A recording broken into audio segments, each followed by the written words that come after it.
Good afternoon, everybody. Thank you for making time to meet today. Our webinar today is a part of our continuing series about data science and education. And a quick plug for our YouTube channel. We've got all of our past discussions listed there that we've had, including when we demoed digital data nuggets and our discussion about best practices on bringing statistics into the classroom. Today, we'll be discussing the importance of data science in building functional scientific literacy using what could be called a relevant issue, vaccinations. A fundamental component of students conducting their own inquiry is that they must be data literate, whether they're developing and using models, analyzing and interpreting data, or engaging in arguments from evidence. Basically, at every stage of the different science and engineering practices, students need to be data literate. And here with us today to describe how we can help students achieve data literacy is Dr. Aaron Reedy. Aaron spent 7 years as a high school science teacher in the Chicago public school system, where he was not only a rock star of a biology and science teacher, but also turned a hobby into a nationally recognized research project, which then became a PhD in evolutionary biology at the University of Virginia. As if that weren't enough, he founded and started DataClassroom in the course of his studies there, seeking to bring the tools that he was working with in the course of his studies into a tool that can be used in middle school and high school classrooms. And it's my pleasure to be presenting with him here today. Thanks for the kind introduction, Blake. You had me cracking up there with the cliched rock star of a fill in the blank, and I always laugh because people when I was teaching, I had colleagues who would sometimes say like, "I'm not a performer. I'm not up here to perform." And I always, the more I thought about it, I thought I actually am a performer, and I do 5 shows daily because there's definitely a performance aspect to teaching, even if you don't like it, you're sort of on stage. But I'm excited to be here today, and we're going to go over some real world data sets today. One of them is an existing ready to teach activity, which people may have seen before, but we can give it a second look today, and that is hydroxychloroquine drug trial data. And I believe the title of that ready to teach is called A Cure for COVID ? And Blake is actually the author of that activity. And so he's going to lead us through that one. And then we're going to go over 2 data sets that I just added to the DataClassroom library today. And these will probably be turned into full-scale ready to teach activities soon. But I've got 2 data sets in there. One is data that can speak to polio eradication progress around the world. And it's got data from, I believe it's 13 different countries plus the world average in there. And then also we're going to look at a very, very recent data set on COVID-19 vaccine effectiveness that was collected by the Washington Department of Public Health, and it was collected in King County, which is home to Seattle, Washington. And so we'll look at what's been happening there since January 25th up to almost the very recent presence. I think the data set goes till September 29th, but we'll look at some real world data on vaccine effectiveness there. Also, I want to say that coming soon, there's also going to be a data set with Jonas Salk's original polio trial data, but we're actually building some new features into the DataClassroom app to be able to handle that data set in the way that it deserves to be handled. So that's gonna be coming soon. So with that, I guess, Blake, do you want to kick us off with some discussion, or do you want to jump right into your data set? I kind of want to jump right into my data set and then maybe use either some questions that come up during the chat as a way to facilitate discussion before we go into the other 2 data sets, and use that as a jumping off point. So I'd say let's get right to the data. Okay, let's do it. All right, you mind if I take over and share my screen? Yeah, you go for it.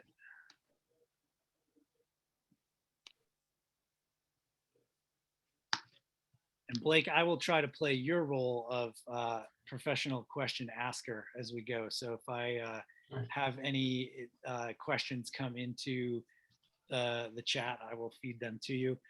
Looks like you're going to need to stretch that window out. There we go. There's a quick background about myself so I can convince you all that I'm worth listening to. I was a high school math teacher before joining the Navy, where I was a naval intelligence officer. And if there was one thing that I learned in both of those roles is that Mark Twain's saying about lies is terribly, terribly true. And that's that there are three types of lies: lies, damned lies, and statistics. And one of the great things about DataClassroom and its web app and how we kind of try to teach students data literacy is that data science is really a discipline that incorporates much more than just statistics. And part of that, which we'll see here, is data visualization. And all that together helps students be able to see past just the statistics that could be lies or damned lies, or in some cases just like a little bit untrue, which is a really important component of being scientifically literate today. It's increasingly challenging. You know, we saw a little over a year ago when even world leaders were confused about headlines and advocating about the effectiveness of hydroxychloroquine, which, though based on its treatment as a prophylaxis for malaria, suggested that it might have potential. You know, they were able to see in vitro experimentations where it bound to the glycoproteins, the little spiky bits that you'll see pictured off of a virus, that suggested maybe it could prevent the genetic material from being injected into its host. And it was promising enough that researchers at the University of Minnesota conducted a far-reaching trial where they had over 800 patients who had been exposed to confirmed COVID cases. They divided that group into two halves. One half received a placebo, the other half received 5 days treatment of hydroxychloroquine. This was a double-blind study, which just meant that the patients and the researchers didn't know whether the placebo or the hydroxychloroquine was being administered. And this was really important because an important part of the study was judging what the rate of side effects were in the two groups. And Blake, you just answered a question for me that I had and then had learned the answer to and then had forgotten. But this was why we were talking about hydroxychloroquine in the first place. If those of you listening can just remember a few, earlier in the year, it was a very big deal, and we were talking about it a lot as a potential treatment for COVID. And then I remember seeing the data and saying, I don't want to ruin your punchline, but Sure. I came very much to the question of why were we talking about this? Why were so many people spending some time talking to this and about this? And I think that's important to remember, that when you are teaching with data, if you can bring in those little stories behind the data that are either things that you can glean from the numbers, but often in this case, sometimes things you can't glean from the numbers, it really helps sell what you're teaching and hooking your students into an activity by just giving them the background and the story to give them a little bit more about why does this matter. And that's, for me, that was the piece I was missing when I was consuming a lot of those news stories about hydroxychloroquine, is why are we talking about this? And it wasn't until you went to work on this activity that I really learned that. Absolutely. It was really interesting to read through the study in the New England Journal of Medicine, and the data set there, from which I derived the activity that we see here. I kind of want to show off one facet of DataClassroom, which is that all it took was pressing Command C and Command V from my spreadsheet where I had replicated the study, and that was all I had to do in order to import that data set, which has over 800 rows worth of data, into DataClassroom here. So just an example of how students can conduct their own inquiry and the ease of importing data sets into DataClassroom. Mm-hmm. And Blake, one thing that people might not know, but how did you get your hands on this actual data from a very current research study? How did you go about obtaining that? Absolutely. So just kind of read the fine print. The New England Journal of Medicine included the research that the scientists at the University of Minnesota had done, and they reported their specific sample population as well as the observed proportions of each of the test groups. And so I just recreated those proportions, to the T in a spreadsheet, and then copied and pasted it into DataClassroom and did kind of the background research to provide context, which I probably could have started with, but Ready to Teach library, we have a whole range of activities that are really plug and play, that have the background information that Aaron was alluding to help provide context for students and really get them excited about conducting their own inquiry.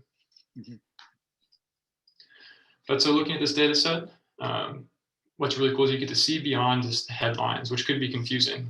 And if you wanted to use statistics as a lie in this case, you could say a double-blind study was conducted by scientists at the University of Minnesota where over 800 patients were tested, and there were more incidences of new infections in the placebo group than in the test group. And you might think, oh, well, it's easy to administer hydroxychloroquine. You just take a pill. Maybe that might be worth it. And as we work through this activity of visualizing the data, you can see why it's not a statistically significant difference by any stretch of the imagination. And two, that there was actually a cost associated with administering it. What I'm going to show off is a feature called the Graph Wizard that helps students determine for a second. I just put the link to this data set in the chat, so if people want to follow along, they can have it right there. Sure. And please, Aaron, stop me or slow me down if there are any comments from the chat so I can re-explain how I'm going through this using the tool. Sure. So I'm just in the data set here in the menu icon. I'm going to go to the Graph Wizard to showcase how a student who's getting used to the tool, who's understanding the different types of data visualization we might use to see what the data are telling us, can use to sort through what they know they're trying to achieve. So we look at the different options here. We are taking a look at a proportion. We want to see the difference between the proportion of new incidences of COVID in the placebo versus new incidences of the illness to those who were administered hydroxychloroquine. So Blake, can you show how you got that slide out menu on the left? Yes. So right now we're in the view where we're looking at the data set in the web app under the table view. And over here on the left, the hamburger menu, our universal symbol for menus on web apps. And I'm going to go down to the bottom to the Graph Wizard. And I'll point out that is one of two places you can get to the Graph Wizard, because you can also get to it from that flow chart up on the sort of upper middle part of the screen where it says Graph. And then when you click on that, there'll be a purple button that will show up that says Open the Graph Wizard. So both of those places, on the left or in the middle there. And like I said, so we know we're looking for a proportion. If we were looking at different cases, your students would probably be able to answer the question more simply stated, you want to show change over time versus being able to get right to the graph. And that's the way we can scaffold their understanding of how to handle data to tell a story. But so we're looking at proportions. We're going to see what the Graph Wizard suggests once we've confirmed that we are in fact investigating categorical data distributed among different categories, which we are. And now it's going to suggest, are we studying one variable or two variables? We're looking at two variables. And now it's going to suggest the different options we have to represent that once we've indicated what those variables are from the data set we were just working with. So I want to see, is there even any reason to take a look at these side effects by looking at the treatment and whether or not there was a measurable difference in the new incidences of illness reported. And now the Graph Wizard is going to recommend the two best ways to show this data. I'm going to use the categorical bubble plot because what I'm really interested in seeing is the proportion as opposed to just the headline of the maybe untrue statement of statistics that we could use. Mm-hmm. And just to point out, you could absolutely use the bars to show that this when Graph Wizard presents that to you, it's really just showing you two different options. So now with the Graph Wizard's help, I know that I'm going to go to the graph slide. I'm going to use a categorical bubble chart. So from among the graph types I have, we have pie chart, histogram, or frequency plot, which would be the way that we could go about making the bar chart if we wanted. And right now I have selected the dot plot, scatter plot / categorical bubble plot. And now with just a few clicks, we've easily imported our data. And in order to display it, all it takes is deciding to show the treatment as one of our variables, and also to show the new incidence of illness. And all the steps that used to waste time in at the crucial moment in your in-class investigation where you were just getting ready to report all the data and deliver the punchline, you don't have to waste time sketching an axis or properly formatting the graph. We have it here, and now the students are able to make sure that they're properly representing what the whole point of the investigation was. And we can see here at first blush, even though there are slightly fewer new incidences of illness, 49 versus 58 between hydroxychloroquine and placebo, the proportion that the categorical bubble chart suggests is that there's really not a statistically significant difference between these two groups.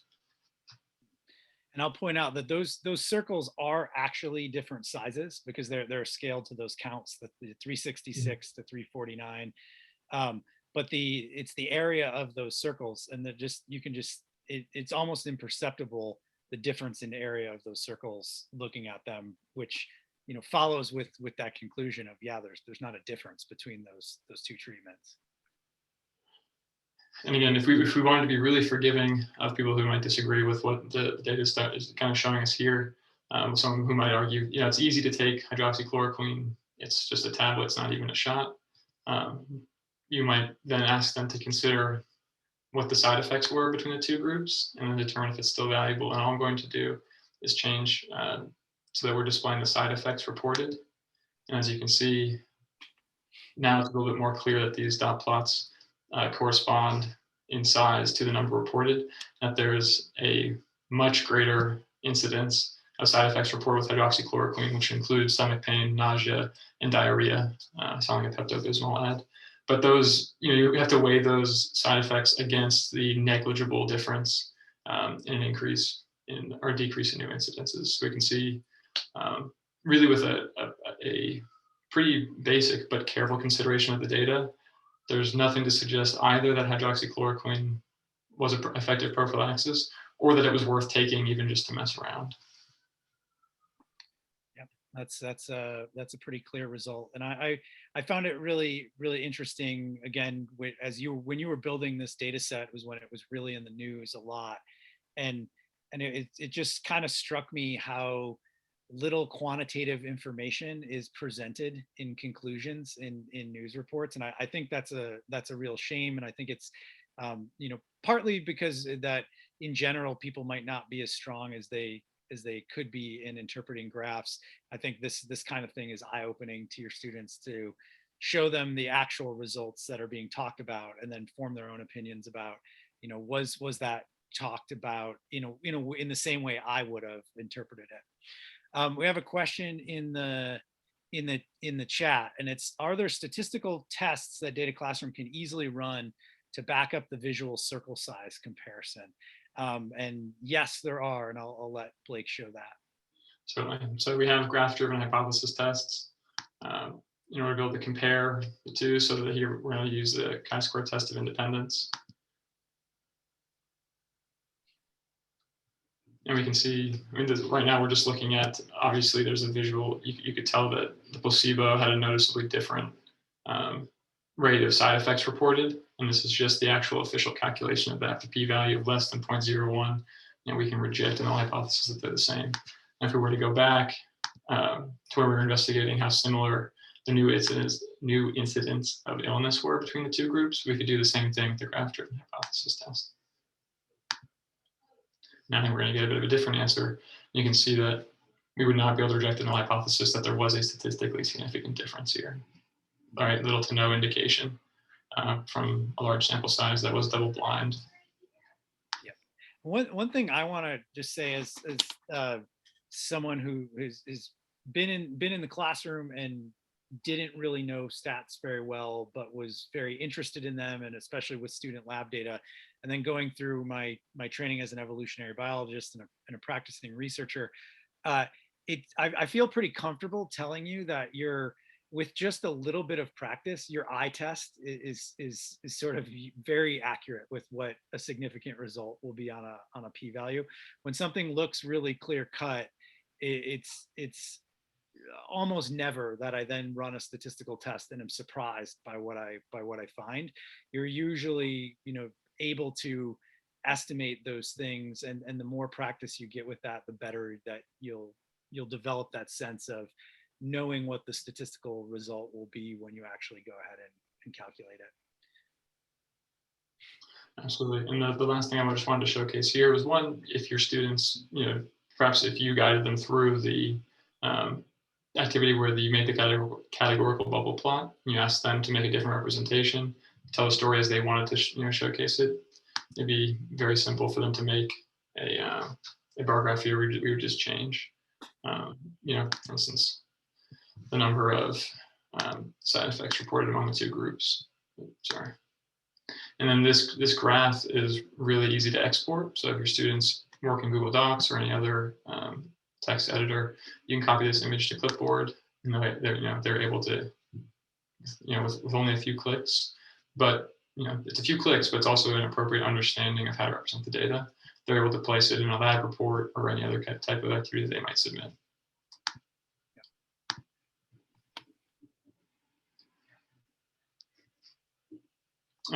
Before we leave the hydroxychloroquine activity, any questions from the group in attendance? I'm not seeing anything in the chat there. Fantastic. Well, I'm happy to stop saying that 5-syllable word and turn things back over to you, Aaron. Okay, sure. Let me share my screen. And you all seeing my DataClassroom dashboard. So I'm going to pull up a data set. Blake, I think you have the link to this if you want to share it with people. And I'm going to, actually, I'm going to search for it. So I'm going to go up here to the Browse tab, and I'm going to search polio. And this polio case rate and vaccine coverage by country. And this is a data set that I put together as part, or I took a subset of data from a larger data set that I found online that I thought was really interesting. And I in part picked this because of the topic, but I also in part picked it because I thought it was a cool way to visualize this data. So this is polio case rate and vaccine coverage data from 14 different countries, and the larger data set was much larger than that, but I think this is enough to make the case and not overwhelm students. I also want to show you that I made an assignment, and this assignment tab is completely new. So I'm up here at the top, table, graph, and assignment, and I'm clicking on that. And just to show you that you can embed anything you want from your Google Drive in here now on DataClassroom. And so I made this in a Google Doc, this assignment. I titled it Progress in Eradicating Polio. There's a little bit of background information. There's a description of the data set in the variables. And then there is the activity right here with 4 questions. And students can actually go ahead and place things directly in here. So what they'll need to do is when they go to click this edit pencil over on the right, it will ask them first to save the data set. And once they've saved their own copy of it, they can then open up a Google Doc like this that automatically DataClassroom will open it up for them. And they're able to use it as an answer sheet to write anything they want in it, paste in graphs and things like that. Google's Drive is opening a little slowly with the photos, but it will come back. So I just really wanted to point that out, that they're going to be able to use this to write whatever they want, and you as a teacher are free to embed links and videos and pictures and all the cool things you can do in Google Docs. You'll be able to do that here. So activity question 1 is make a graph showing year on the x-axis and 1-year-olds vaccinated percentage on the y-axis. So as I go over to the graph tab, I'm gonna add 1-year-olds vaccinated and year. Sorry, I've connected the dots on. I'm gonna take that off. But just this simple plot where we've got this scatter plot. And I wanna explain a little bit of something about the structure of the data here. So you see that you have a lot of data points clustered over here at 2015, and they range in percentage of 1-year-olds vaccinated from about 50% up to almost 100%. And then you can see you have a cluster of data points over here, mostly in the early 80s, with one random point that's at 1992 here. But the way this data was set up is I put in 2 data points for each country. One was before the World Health Organization effort to eradicate polio began in 1988. Except for that 1992 point, sort of just past that point. But it's basically a set of points before, and then it's a set of points after.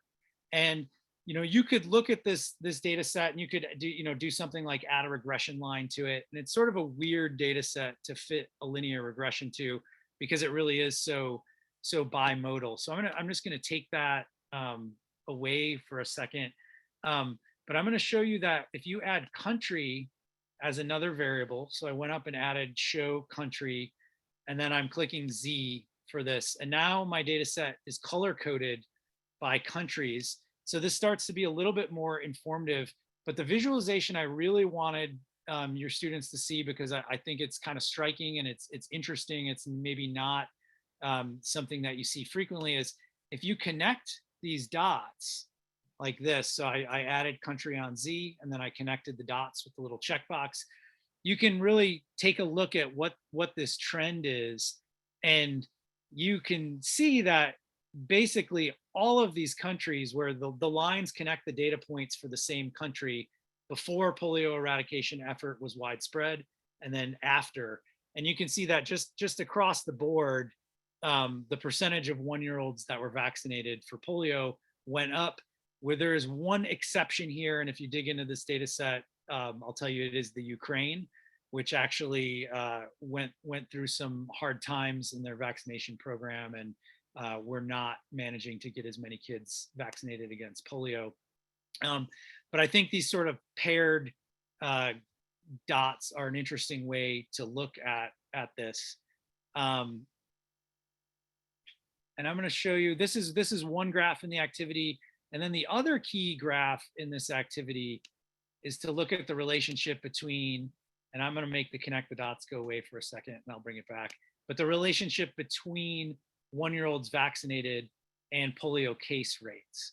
So I'm going to put 1-year-olds vaccinated on X, and I'm going to put polio case rates on Y. And I'm going to go ahead and connect the dots again. And so you can see the trend this way. And a version of this graph is what I saw that really interested me in this data set. And I saw this on, by the way, on Our World in Data. And the assignment links to that website. It's a great resource for finding publicly available data sets. But here you can see that the countries here, as well as the world, and the world is this one right here, the sort of yellow one that's in the middle. They all started at different points of how far along they were in their efforts to get everyone vaccinated. But over that time period, they basically all moved to very close to 100% vaccination rates. I guess some of them were down here in the upper in the 80s, but in general, this effort was really successful. And the polio cases per million people have dropped to very, very low rates compared to where they were at in the early 80s. Any questions so far? And we have one group from the panel, and that was, well, it's been figured out, but there may be other people with questions, and that was just to go through how you added additional variables to be. Yeah, on the plot, I can show that for sure. Yeah, I can do that. So to add additional variables on the plot, I'll just back up. I'll take away everything in here, and I'll just do this nice and slow. So the column headers are up here at the top above the graph: country, year, 1-year-olds vaccinated, polio cases per million people. When I click a variable like polio cases per million people, it shows, and then it shows up here on the control panel at the right, and the little red tells me that it's on Y. If I want to put it on X, I just click X and it moves it over to X, but it tells me this graph type needs a Y variable. Okay, so I'm going to put it back on Y actually, and then I'm going to add 1-year-olds vaccinated. Now I have an X and a Y. I'm going to add country, and you can see that gets queued up, but it's grayed out because nothing's showing. And I could put country on X or Y, but if I click Z, then it adds it as a third variable on this plot. And I could do the same thing with year too, right? I could put year as my other variable. And now because year is a numeric, you can see it's scaling the colors. So the darker dots are more recent, fainter, lighter blue are in the past, and you can see how that scales. But I'll go back to country. And then finally, the only other thing that I did here was add the connect the dots. So I connect the dots like that, so you can see that. I also wanted to say, like, I thought about this a lot in thinking about how many countries worldwide have gotten so very close to 100% vaccination rates for polio. And thinking about that in the context of COVID and the moment that we're all living through right now is really surprising to me. Of like, how did we ever get this year universal vaccine coverage? And I went back to the history a little bit, and I won't go on too long with this story, but looking at the history of the polio vaccine in the United States was particularly fascinating because, and I didn't know this before, you know, I'd heard the stories about how hard Jonas Salk had worked to get the polio vaccine out and the race between the different labs. But I did not know that when they first moved the polio vaccine to industrial production, there was a horrible disaster, and they actually inoculated kids with live polio virus, and it made 260 kids contracted polio and 10 died. And then 6 years after that, the vaccination rate in the United States had hit very close to 100%, and polio was eradicated. And so those two facts in my mind, thinking about our current situation, it was just really fascinating for me to think about how fast people adopted the polio vaccine, even though the rollout was, you know, was really bumpy and tragic. But I don't know the answer of how they got there. The only thing I could come up with, and I'm sure we could discuss opinions on all this, but I just think polio was really terrifying. And I think that seeing people permanently disabled and you know, suffering paralysis and disfigurement, I just think it just that visible reminder of what that disease could do to you.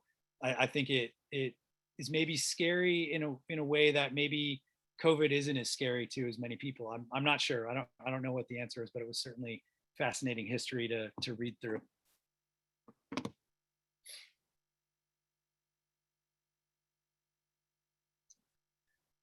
Any other questions on this data set before we go into the recent COVID data set from Seattle?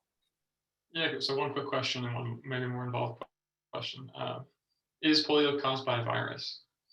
Polio is caused by a virus, and it's oral fecal is how it's passed. So it's passed through fecal contamination, either person to person or contaminated water to person. And it's certainly the improvement in sanitation worldwide has helped fight polio for sure.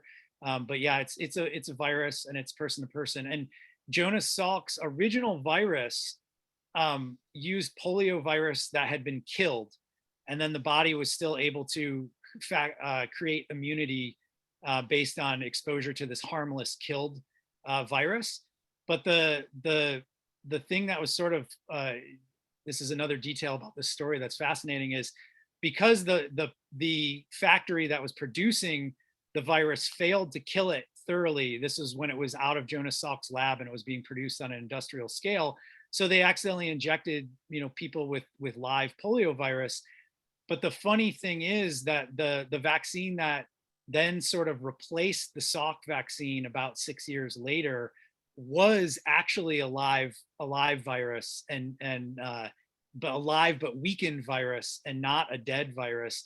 And it too also caused polio in some people in live viruses, or in situations where it had mutated afterwards. It had been circulating in the population and had been mutated. But on the whole, polio cases just fell so dramatically in a 6-year period, and this thing that was, you know, this horrible feared disease was almost gone. And so it's still remarkable that people were willing to adopt the vaccine at such high rates, given some of the bad incidents with it, and small but real danger surrounding it.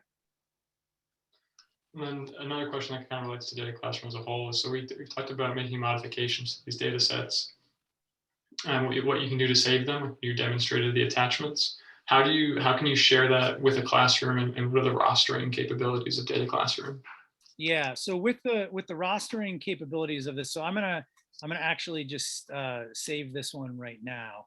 But when you go over to the hamburger menu on the left and you click the share button, if you are using Schoology or Clever or Canvas and you're integrated, or Google Classroom, you can select your class from this drop down menu here. And I'm not hooked up to one of the learning management systems, so I don't have anything in here. But you can choose your class out of that field, and then when you click share copy, that becomes available to your students. So when they go up to their browse tab and they click datasets, they'll see that data set at the top of the list. Another way of sharing without rostering capabilities is these links over here, where you can click anyone with a link can view, and you can copy that link. You can also do anyone with a link can edit, and then you can share that with them. They will of course have to log into DataClassroom to open the data set, but they can do that and go directly to that data set with even skipping the dashboard and just go straight to that data set.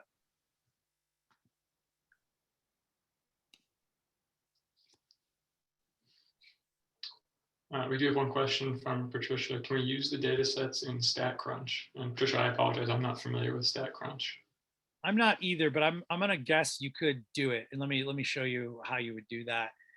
If you go to the table view, and there's a little camera in the upper right corner of the table, and when you click copy that table to the clipboard, you've got it on your clipboard. You could paste it into Excel, you could paste it into a text editor, you could paste it into Sheets. You just take it and put it wherever you want it. So you could take it somewhere else. Yeah.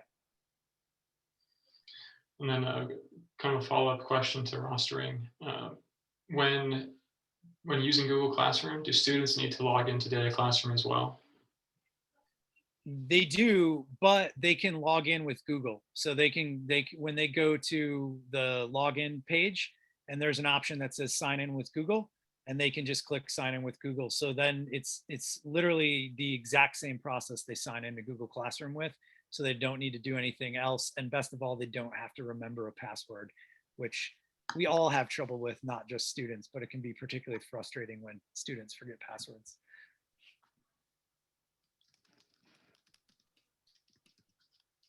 All right, I'm gonna pull up the next data set. Then, of course, I can still take a question on that one if there was one. We do. I'm gonna clarify with Steve what his question is. Everything we will be able to answer it either as an aside or in the course of investigating the next data set. Sure. Okay, so this one that I opened up, you can search for it. If you searched COVID, it would be one of the few data sets that would come up. I think there's maybe 3 or 4 in the library with COVID, but this is COVID-19 outcomes by vaccination status. This is from King County, Washington. I'm going to go over to the assignment just to take a look at this. And this assignment is framed around one basic question, and that is, are the COVID-19 vaccines working? And there's very little background in this, because I think we all kind of have the relevant background to get into this right now, because we're still very much in this moment. And I will also say, depending on where you are at, maybe you don't want to do this activity if you have had kids who are, really dealing with COVID in a very, very awful way. It's up to you to use your judgment, as it is in any time you're discussing a real world topic in your classroom. So, definitely be sensitive to the fact that, we have lost over 700,000 people in our country alone to COVID. And it's definitely something to consider before you examine it or explore it in a classroom setting. But this question of are the COVID vaccines working? And to answer this, we've got data that came from this COVID-19 outcomes by vaccination status dashboard that the Washington Department of Public Health puts out and updates. And the variables are the date and, sorry, not year, that is labeled incorrectly. I will change that. But this is day number, and you'll see it in the data set. And then hospitalizations per 100,000 people. This is a rate, and it is age adjusted. And in preparing for this, I also learned a little bit about what an age adjusted hospitalization rate is. And this is adjusting for the fact that between vaccinated and unvaccinated, or hospitalized and unhospitalized patients, you might have differences in age group, and you don't want that to skew the results, because in general, older people are going to be hospitalized at a greater rate.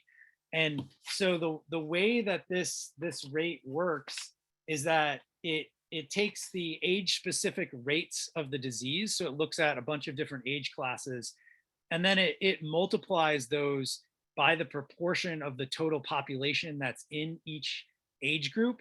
And then it sums those weighted averages across all the age groups. So you can really make an apples to apples comparison between these two groups, in this case, vaccinated and unvaccinated people. So we're looking at this vaccination status. So this activity asks you to make a couple of graphs, and what it's leading up to is a graph that is comparing hospitalization rates for vaccinated and unvaccinated patients. And then it's asking students to use a graph as evidence to either support or not support this claim. And the claim that has been made is that the COVID-19 vaccines are not really working because cases of COVID-19 surged even after the vaccines were available and taken by hundreds of millions of people. So that's the claim. And then students will use a graph as evidence either for or against that claim. And if we go and we make the graph here, if we put day number on X, put it on X here, and we put hospitalizations per 100,000 people. Sorry, I had connect dots turned it on there. So if we put hospitalizations on Y, this is the first graph that will come up if you haven't been working in here. And so we can look at the spread of the dots. We see that most of the data points indicate relatively low hospitalization rates.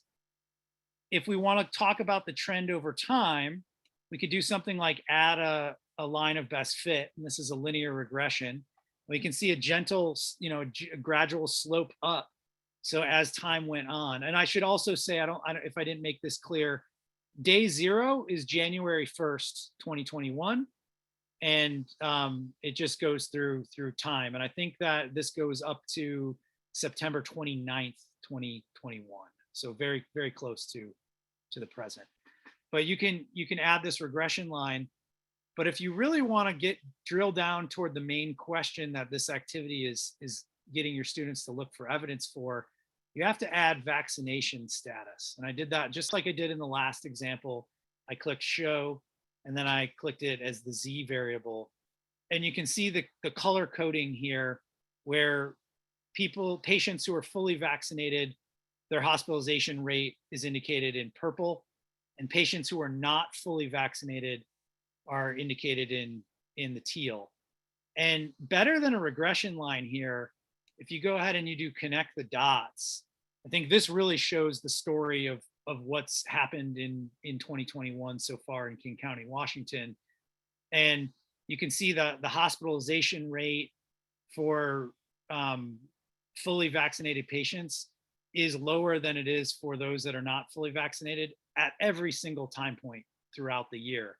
And in the beginning of the year, it was relatively low for both groups. But then as we approached the kind of day 100 of the year, it started to bump up for the not fully vaccinated. And then this big spike that we see here, this is hospitalizations that have occurred over this recent summer and late fall, all the way up to today. And you can see that spike was driven almost exclusively by patients who were not fully vaccinated. The hospitalization rate for fully vaccinated patients remained very, very low. And so this is the evidence students would use to comment on that claim of, are the vaccines really working? And so I think, you could have a student get specific and say, well, if your definition of working is that no one who takes the vaccine will ever get COVID, then I guess you could say they're not working.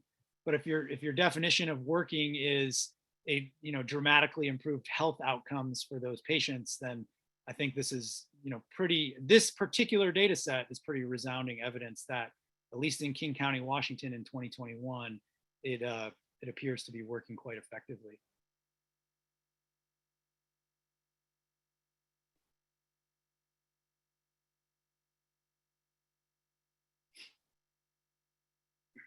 Any questions in the chat right now, Blake? No new questions for now, but I guess, would you mind just explaining one more time DataClassroom's integration with different learning management systems? Yeah.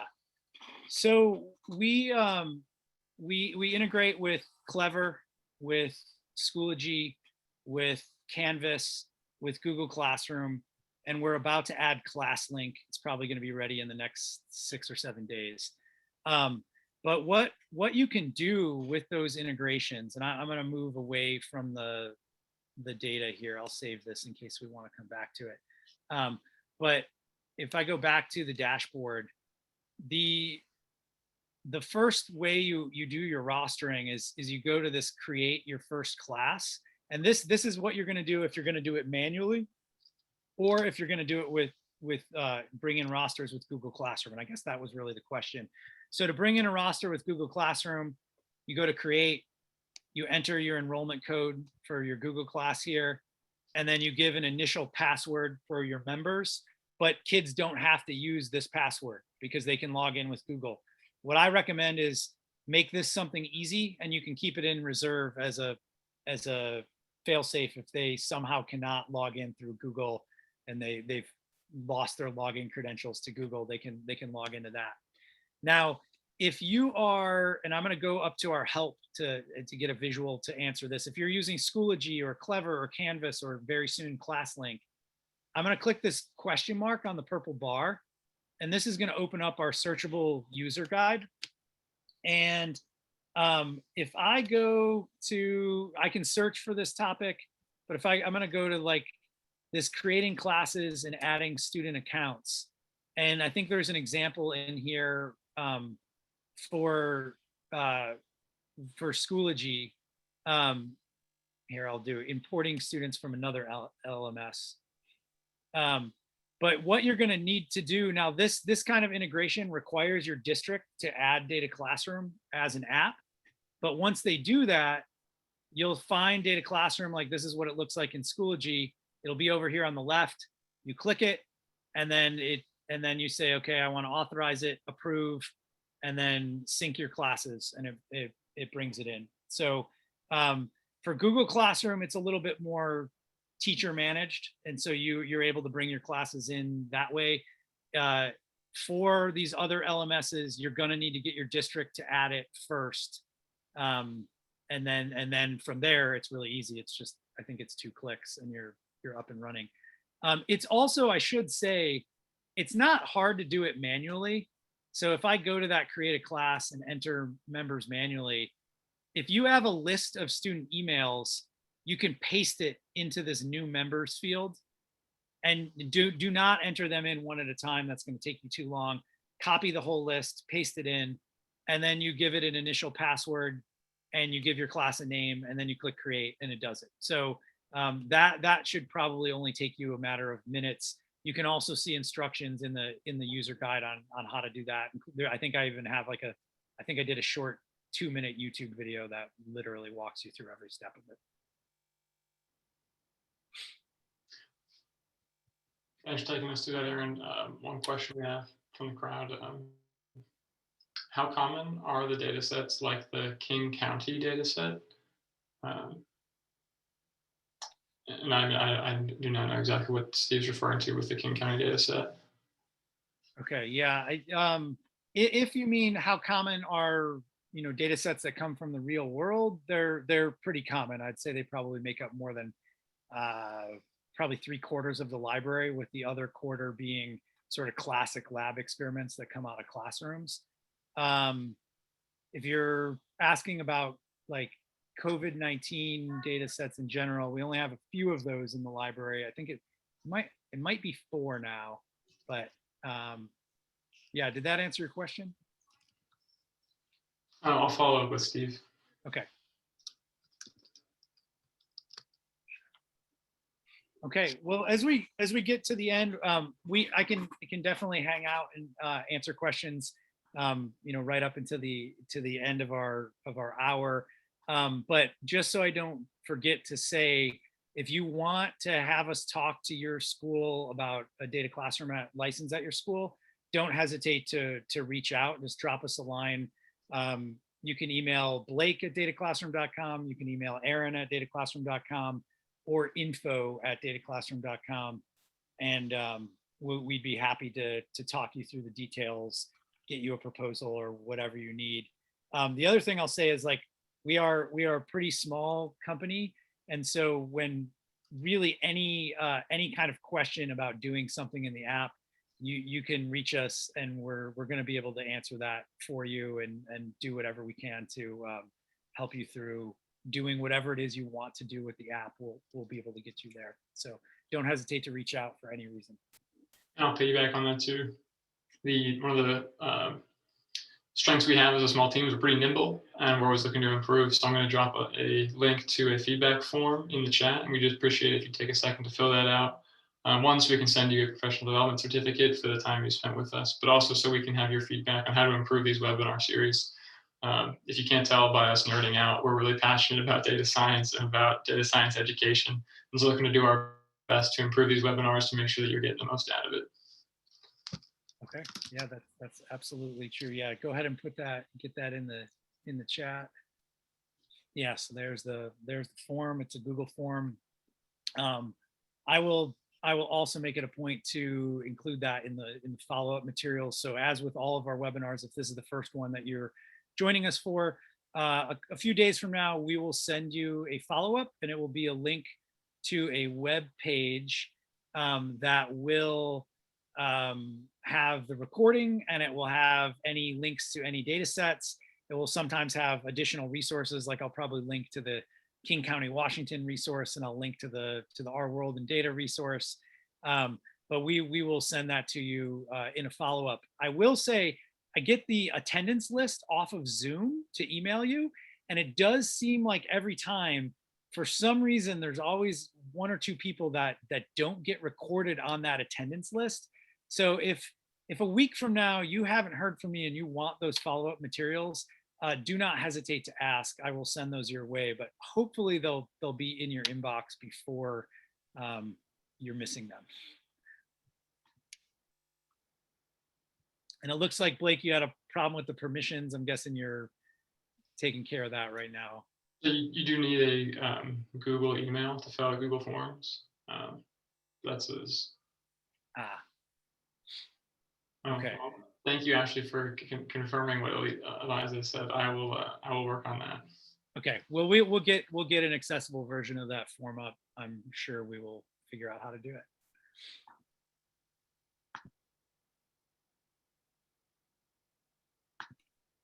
Okay. Anyone have any last questions while you have us here? We'd love to help show you how to do something.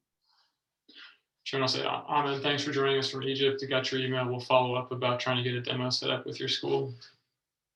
Excellent. Yeah. It has got to be late in Egypt right now.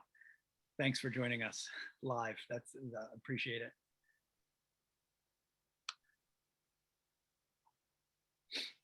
Okay. Well, with that, Blake, do you have anything else? Not for now. Thanks everybody for making time to join us. Okay. Yeah. Well, then I guess this is Aaron signing off. Thanks for coming, and we'll see you next time. Take care, everybody.